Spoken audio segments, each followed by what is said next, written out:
Shalom Adonai a todos os inscritos e novos inscritos do canal Josué Rasgando o Verbo. Estamos hoje aqui para trazer uma mensagem que vai edificar a sua vida. Em meio a todo esse caos que estamos vivendo, em meio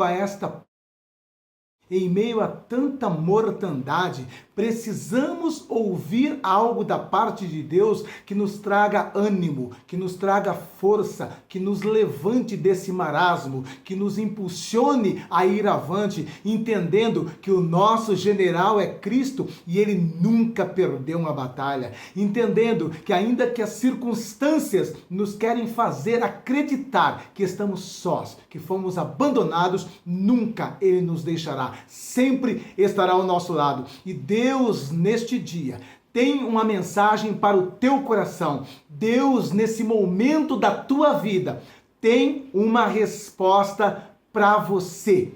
Nós hoje vamos estar falando sobre o vale de sombra e morte.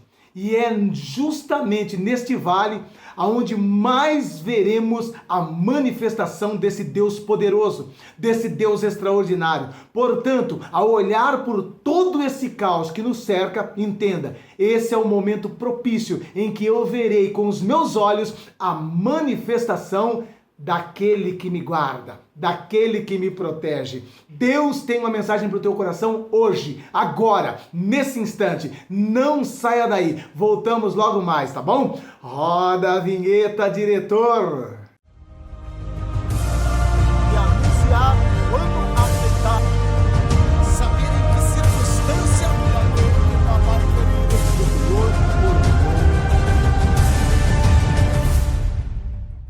Pois bem, aqui estamos de volta e vamos então estar falando a respeito deste momento em que estamos vivendo e a proteção que Deus tem nos concedido. Antes de entrar na palavra, eu quero te pedir, em nome de Jesus, esteja se inscrevendo no canal, deixa o seu like, o seu joinha, nos ajude a espalhar essa mensagem de esperança para o maior número de pessoas, tá bom? E se você ainda não me segue lá no Instagram, me ajude em nome de Jesus, esteja chegando ali, nós queremos chegar a 10 mil inscritos para utilizar a função arraste para cima, para que as pessoas possam sair direto do Insta e vir para cá, para o nosso canal, tá bom? Então, em nome de Jesus, eu peço a sua ajuda, a sua colaboração. E também quero trazer um testemunho de esperança, um testemunho de vitória. Vocês se lembram que na nossa primeira live, nós pedimos oração para uma amiga da Luana. Contamos o que ela estava passando. Uma jovem senhora, em meio à gestação, ela descobriu que estava com um câncer terrível. E aí então, esse câncer no nível em que estava, ela precisaria fazer um tratamento fortíssimo de quimioterapia. E como fazer quimioterapia com um bebê no ventre? Foi aí então que se começou o dilema. Teremos que tirar essa criança antes do tempo. E foi justamente isso que nós pedimos a oração na nossa primeira live. Falamos assim, ore para que tudo ocorra bem, para que essa criança venha ao mundo em paz. E para a honra e glória do nome de Jesus Cristo, né? Numa cirurgia, numa operação de alto risco por conta de ser alguém que está cometido com câncer, e necessitando de fazer quimioterapia, estávamos todos apreensivos com o parto dela que foi programado para hoje. Mas para a honra e glória do nome de Jesus, e por conta da sua oração, da sua intercessão, Deus nos ouviu, irmãos. O parto correu tudo da melhor maneira possível, porque é um parto de risco, teria que tirar essa criança antes do tempo, a mãe já estava debilitada com um câncer terrível, e para a honra e glória do nome de Jesus, nasceu uma criança perfeita com 2,6 kg. Glorifica a Deus, é resultado da tua oração, por isso que vale a pena pedir oração, tá bom? Precisa de oração? Deixa o seu pedido aí nos comentários, eu sempre leio, não respondo a todos porque não dá, mas a gente sempre lê os comentários e deixa ali o joinha, deixa o coraçãozinho, tá bom? Então deixa o seu pedido de oração aí também, em nome de Jesus, amém? E também ainda, eu quero falar para vocês que nós estamos ainda lá com um espaço no nosso grupo de WhatsApp. Se você quer fazer o curso de escatologia, em nome de Jesus, aqui no link está, aliás, aqui nos comentários, na descrição, está o link do nosso grupo de WhatsApp. Entre aqui, acione ali e entre no grupo para você entender melhor a respeito do nosso curso de escatologia. Amém? Posto isso, então, vamos à palavra de Deus. Meus irmãos, estamos vivendo dias difíceis, dias terríveis. Nós estamos vivendo dias em que não sabemos se amanhã estaremos em pé, não sabemos se amanhã estaremos usufruindo de saúde. Não sabemos se amanhã nosso ente querido estará conosco. Não sabemos se amanhã o nosso irmão, nossa mãe, nosso pai não estará entubado dentro de uma UTI. Então, pensando nessa situação, pensando nesse quadro, eu cheguei à seguinte conclusão: estamos vivendo literalmente num vale de sombra e morte. A morte está assolando de todas as formas. Meus irmãos, é impossível você encontrar uma pessoa que diga assim: olha, não tive nenhum amigo que pereceu nessa pandemia, não tive nenhum parente que não pereceu nessa pandemia. Qualquer pessoa que você conversar, ou ele tem um parente, ou tem um amigo muito próximo que ele perdeu nessa pandemia. Eu mesmo, amigos, eu já perdi a conta. Agora, parente, eu perdi um primo de 42 anos. Então, todos nós temos uma história triste por conta de todo esse caos. Então, Deus me fez lembrar de algo muito interessante quando eu comecei a refletir nesse vale de sombra e morte que eu e você estamos passando. E muitas vezes, por estar no meio de um vale de sombra e morte como esse que estamos vivendo, nos vem a tristeza, nos vem a angústia, nos vem a amargura. Mas é justamente aí que nós precisamos nos voltar para a palavra de Deus, pois a palavra de Deus tem resposta para todos os momentos, para todos os instantes da nossa vida. E não é diferente neste dia, neste momento. Eu gostaria de estar refletindo com você, dentro da palavra de Deus, a respeito desse vale de sombra e de morte que a humanidade está caminhando. Não é só um ou outro que está caminhando pelo vale de sombra e morte. Você parou para pensar nisso? Outrora era um ou outro que caminhava pelo vale de sombra e morte, mas hoje nós estamos vendo toda a humanidade caminhando num vale de sombra e morte. Toda a humanidade nunca esteve tão apreensiva com a sua própria vida, com a sua subsistência.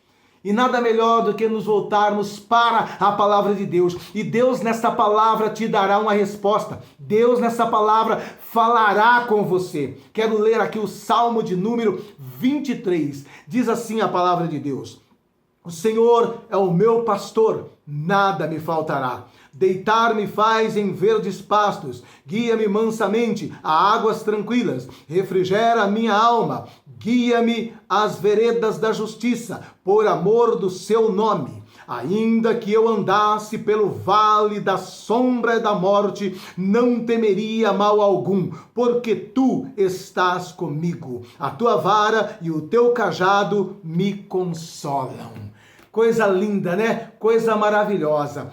Refletindo dentro desse salmo, que é bastante conhecido, nós precisamos entender uma coisa. Neste salmo, a ênfase do salmista não está nas conquistas que ele pode receber desse pastor do Salmo 23. A ênfase do salmista não está nos benefícios que esse pastor pode lhe conceder, mas antes, pelo contrário, está enfatizando o prazer desse relacionamento com o pastor do Salmo de número 23. O prazer do salmista aqui não era pela prosperidade, não era pela saúde, não era pelos patrimônios, mas sim pelo relacionamento com esse pastor. Como que podemos entender isso dentro do contexto do versículo de número 1 do Salmo 23, que ele está enfatizando não as dádivas do pastor, mas sim o relacionamento com o pastor? É justamente por esse aspecto. Quando ele diz aqui, o Senhor é meu pastor e nada me faltará, as pessoas interpretam assim: então, se eu tenho Deus como meu pastor, não pode me faltar saúde, não pode me faltar dinheiro, não pode me faltar casa, não pode me faltar carro, porque ele está dizendo que o Senhor é meu pastor e nada me faltará. E aí? E quando você olha para uma infinidade enorme de crentes que estão internados no hospital com Covid? E quando você olha para um número enorme de crentes que estão entubados nos hospitais com Covid-19, será que essas pessoas não tinham o Senhor como pastor? Será que essas pessoas eram diferentes de mim e de você, que declaramos em alto e bom som que o Senhor é o nosso pastor? E quando olhamos para pessoas que estão desempregadas, sem saber como vai pagar a conta de luz, sem saber como vai pagar a conta de água, e quando olhamos para pessoas que têm o Senhor como pastor e não sabe o que vai colocar na mesa amanhã para o seu filho comer, como entender esse versículo? O Senhor é meu pastor e nada me faltará, quando nunca vimos tanta gente desempregada e pessoas que servem a Deus.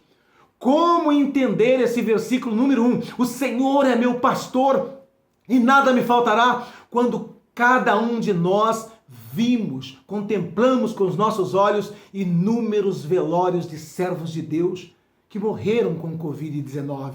Como entender esse versículo, o Senhor é meu pastor e nada me faltará? Será que a Bíblia está mentindo nesse aspecto? Será que esse versículo ele não é mais real para os dias em que nós estamos vivendo? É aí que entra a questão de como precisamos entender o que o salmista está dizendo aqui no versículo de número 1, quando ele diz: o Senhor é meu pastor e nada me faltará. A realidade ele está dizendo da seguinte forma: olha, eu tenho o Senhor como meu pastor e todas as outras coisas para mim são supérfluas. Ou seja, ele está dizendo assim: eu tenho Deus como meu pastor e o meu prazer está em tê-lo como meu pastor. E tendo esse Deus como meu pastor, pode me faltar carro, pode me faltar casa, pode me faltar dinheiro, pode me faltar emprego, pode me faltar saúde. Por quê? Porque tudo isso se torna supérfluo na vida de quem tem um relacionamento íntimo com o pastor do Salmo de número 23. Ele está dizendo que quem tem esse relacionamento com esse pastor do Salmo de número 23, esse relacionamento é tão prazeroso, esse relacionamento é tão agradável, esse relacionamento é tão magnífico, que tudo que os nossos olhos contemplam nessa terra, que tudo aquilo que os nossos desejos humanos podem almejar, se tornam supérfluos, porque ele diz que o relacionamento com esse pastor aqui é um prazer inigualável, é um prazer insubstituível, é um prazer que nada que o dinheiro possa comprar se iguale. Por isso ele diz: o Senhor é meu pastor e nada me faltará. Ou seja, ele está dizendo: o Senhor é meu pastor, eu não sinto falta de nada. Se tenho carro, amém. Se não tenho, amém do mesmo jeito. O Senhor é meu pastor, eu não sinto falta de nada. Se estou empregado, amém. Se não estou, amém do mesmo jeito. O Senhor é meu pastor e eu não sinto falta de nada. Se eu estou comendo um bife de filé mignon, amém. Mas se estou comendo um ovo frito, amém também do mesmo jeito. E muitas pessoas têm invertido esse propósito. Ele acha que o seu prazer está naquilo que o pastor pode dar. Quando eu recebo o carro, aí o pastor é bom. Quando eu recebo casa, aí o pastor é bom. Quando eu estou bem empregado, aí o pastor é bom. Então a realidade é essa: o meu prazer não está no relacionamento com o pastor. O meu prazer está naquilo que o pastor pode dar. Você está entendendo? E é isso que estamos vivendo nos dias atuais. As pessoas colocam o seu prazer naquilo que o pastor pode dar, não no relacionamento com o pastor. E aqui o salmista está dizendo que o seu prazer estava nesse relacionamento e que esse relacionamento era tão prazeroso que qualquer coisa que ele oferecesse em esfera humana, material, física, se tornava supérflua. Ou seja, se ele estava desempregado e alguém dizia assim: ei, Davi, você não sente falta do seu emprego? Você está passando por um aperto? Você não está conseguindo colocar os mantimentos direito dentro de casa? Está tendo dificuldade para pagar a luz, pagar a água? Você não sente falta disso? Davi dizia assim: não, eu não sinto falta de nada. O meu prazer não está em ter dinheiro para pagar todas as minhas contas. É bom pagar as contas? É. Eu devo pagar as contas? Devo. Mas o meu prazer não está nisso, não. Quando eu estou passando por um momento de aperto, quando eu estou passando por um momento de dificuldade, eu tenho a mesma paz, eu tenho a mesma alegria. Mas por quê? Porque o meu prazer, a minha alegria não vem dessas coisas. Meu irmão, uma pessoa que se entristece quando perde emprego, uma pessoa que se entristece quando fica enfermo, uma pessoa que se entristece quando perde um carro, uma pessoa que se entristece quando perde um patrimônio, essa pessoa mente quando está dizendo: o Senhor é meu prazer, o meu pastor e nada me faltará. Sabe por quê? Porque na realidade essa pessoa, ele tem prazer nos benefícios que o pastor lhe traz, nos benefícios que o pastor lhe dá. E eu, neste dia, estou te convocando a buscar um relacionamento com o pastor. Porque quando nós temos um relacionamento com o pastor, ainda que estejamos passando por tamanhas adversidades, não vamos nos abater. Esse prazer é inigualável. Meus irmãos, enquanto eu estou falando com vocês aqui, eu estou sentindo a presença desse pastor. Eu estou sentindo a unção, a virtude desse pastor aqui neste lugar. Quando nós abrimos a nossa boca para falar desse pastor,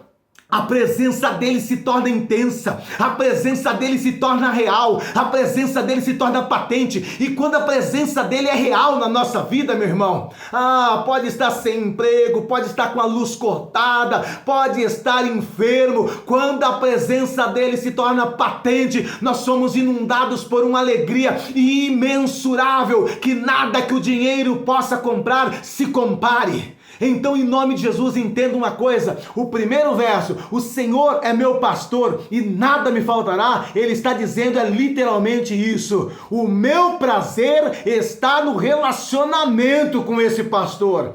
Eu não vou atrás desse pastor pelo que ele pode me dar, porque do contrário, estaríamos agindo como essas mulheres, sabe essas mulheres que as pessoas chamam de Maria Chuteira, que vive nos treinamentos, nos campos de futebol, tentando se relacionar com um jogador de futebol que ganha muito dinheiro, sem interessar se o cara é feio ou bonito, se ela gosta ou não, mas pelo dinheiro que ele tem. Então, tem muitas pessoas que querem ter esse tipo de relacionamento com o pastor do Salmo de número 23. Eu só vou glorificar o nome dele quando estiver empregado. Eu só vou glorificar o nome dele quando estiver com saúde. Eu só vou glorificar o nome dele quando estiver com um carro bom. Eu só vou glorificar o nome dele quando ele me der minha casa própria. O sangue de Jesus tem poder. E isso não é demonstração de alguém que conhece. Nós precisamos entender por que muitas pessoas estão se abatendo, estão caindo, estão tombando, estão cambaleando pelo meio dessa jornada, no meio desse vale de sombra e morte.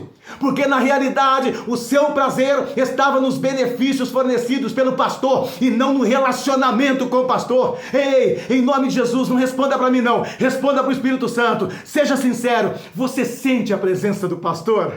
Você anda com esse pastor? Você já sentiu esse pastor bem pertinho de você, inundando a sua vida com a sua glória? Você já sentiu a unção desse pastor? Em nome de Jesus, meu irmão, eu duvido que uma pessoa que já teve experiência com esse pastor troca esse prazer por qualquer coisa material, por qualquer coisa terrena, em nome de Jesus Cristo. Responda sinceramente para você e para o Espírito Santo que sai dentro de você. Você já andou com esse pastor? Você já sentiu o abraço desse pastor? Você já sentiu a glória desse pastor? Você já sentiu a unção desse pastor? Em nome de Jesus, o nosso prazer está nisso. E quando o meu prazer está no relacionamento com esse pastor, o mundo pode se abalar, os montes podem ser transportados de um lugar para o outro. Eu não me abalarei, pois continuarei tendo o prazer desse pastor do Salmo de número 23. É por isso agora que ele diz aqui nesse verso que terminamos: ainda que eu andasse pelo vale de sombra e morte, não temeria mal algum.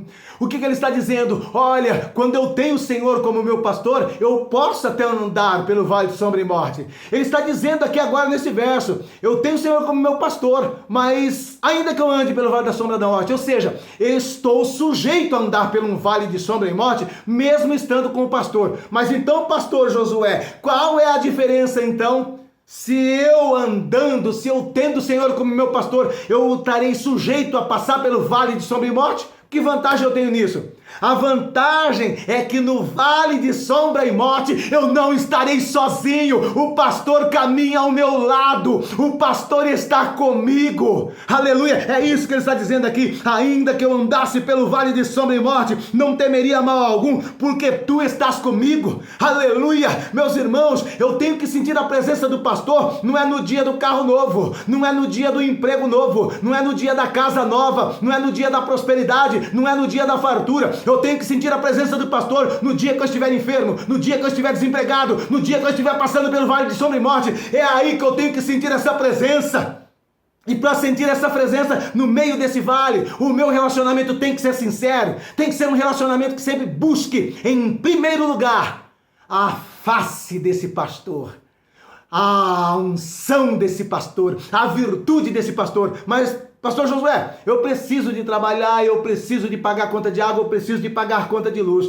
Eu sei disso, isso será consequências. Ele mesmo disse: busque em primeiro lugar o reino de Deus, a sua justiça, e todas essas coisas vos serão acrescentadas. Então, meu irmão, em nome de Jesus, lembre-se de uma coisa: esse salmo aqui, ele não está dizendo que quem tem o Senhor como pastor não fica doente. Ele não está dizendo que quem tem o Senhor como pastor não fica desempregado, não pode ser roubado, não pode pagar aluguel, não pode passar por aflições, não pode ficar numa UTI, não pode pegar o Covid. Esse salmo não está dizendo isso. Ele está dizendo que quem tem o Senhor como pastor, em todas essas situações que eu narrei, ele não se desespera. Ele não entra em pânico. Por quê? Porque dentro dele, ele vai ouvir a própria voz do pastor dizendo: ei, filho, fica tranquilo, eu estou aqui. Ei, filho, você não está sozinho neste vale. Filho, você não está sozinho nesse vale. Eu estou contigo. Eu estou com você. Não se desespere. Fique calmo. Eu estou aqui. Nós precisamos entender uma coisa, meu irmão. Olhe bem para mim. Deus não livrou Daniel de ir para a cova dos leões. Ele livrou na cova dos leões. Ou seja, o pastor não te livra de ir para a cova. Ele vai contigo para dentro da cova. O pastor não te livra de ir para a fornalha. Ele entra contigo dentro da fornalha. Não é assim que ele diz? Quando passares pelas águas, elas não te submergirão, e nem o fogo arderá em ti. Aleluia! Ele caminha junto. Ele não prometeu para mim e para você que não passaríamos por nada disso. Ele prometeu sim que passaria junto conosco em meio a todas essas intempéries, em meio a todas essas adversidades. E é isso que ele quer que você entenda nessa noite. Você não está sozinho nessa pandemia. Ele está repetindo para você: ei, meu filho, você não está sozinho nessa pandemia, você não está sozinho nessa crise, eu estou contigo. E ele prometeu isso quando ele disse assim: eu estarei convosco todos os dias, até a consumação do século. Você está entendendo? Eu estarei convosco todos os dias, até a consumação dos séculos. É promessa dele. E ele subiu para os céus, mas disse que nos enviaria o outro Consolador. E é através do Consolador que ele caminha conosco nesse vale de sombra e morte. O Espírito Santo, que tem como título Consolador. E ele foi enviado por quem? Pelo bom pastor. É a presença do bom pastor em mim e em você, através do seu Espírito. Por isso, em nome de Jesus Cristo, entenda uma coisa. O Salmo de número 46, ele diz assim: ainda que os montes se abalem, ainda que os mares, que as águas rujam, aleluia, eu não temo. Eu não temo. O verso 5 do Salmo 46, ele diz assim: porque há um rio, porque tem um rio cujas águas, cujas correntes alegram a cidade de Deus. Ou seja, o mundo está tremendo que nem uma gelatina. Os montes se transportando, se lançando no meio dos mares, terremotos, maremotos e tsunamis. Eu não me abalo. Por quê? Porque um rio alegra a cidade de Deus. Que rio é esse? O próprio Espírito Santo. O próprio Espírito Santo é em meio a toda essa tsunami que nós estamos passando, é em meio a todo esse maremoto, é em meio a todo esse terremoto, que eu e você temos dentro de nós esse rio que é o Espírito Santo, que foi enviado pelo bom pastor. que estará conosco todos os dias até a consumação dos séculos. Em nome de Jesus, você não está sozinho. Em nome de Jesus, levanta a tua cabeça, alegra o teu coração. O bom pastor está aí com você. Ele ouviu o teu clamor e está te respondendo através desta palavra. Tenha só um pouquinho de calma, meu filho. O que há de vir, virá e não tardará. Receba a tua vitória, receba essa paz que só o pastor do Salmo de número 23 pode te dar no meio desse vale de sombra e morte. Ele está contigo, ele não te deixou, ele não te abandonou. Amém? Que Deus abençoe a todos em Cristo Jesus. Se inscreve no nosso canal, deixa o seu like, me siga no Instagram e entre no grupo do WhatsApp para fazer o nosso curso de escatologia. Jesus está voltando, vamos nos preparar. Jesus está voltando e eu e você precisamos conhecer um pouco mais de escatologia para evangelizar nossos familiares, parentes e amigos. Amém? Um beijo no teu coração.